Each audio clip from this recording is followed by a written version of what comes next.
आज मी तुम्हाला पालकाची भाजी निवडण्याची योग्य पद्धत सांगणार आहे. आपण नेहमी पानं घेतो असे आणि हे देठं फेकून देतो, तर तसे करायचे नाही. हे देठंसुद्धा असे त्याच्या दशा काढून, हे बघा असं काढून टाकायचं त्याचं, आणि हे सुद्धा आपण भाजीला वापरायचं. कारण पानांपेक्षा पण जास्त या देठांमध्ये विटामिन्स असतात.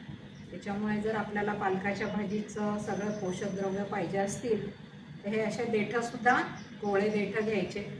आणि मोठे असले ना देठं तरी पण चालतात, फक्त त्याचं हे काढून टाकावं लागतं. असं आपण आळूच्या पानांचं देठांचं कसं काढतो तसं काढून टाकायचं.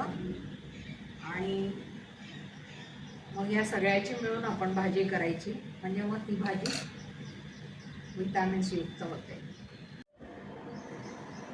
देठं जर तुम्ही निवडले नाही ना तर तो चोथा लागतो तोंडात, तो लागू नये म्हणून हे निवडायचे. आणि समजा जर तुम्हाला निवडायचे नसले तर मग सूपमध्ये करून आपण गाळून घेऊ शकतो.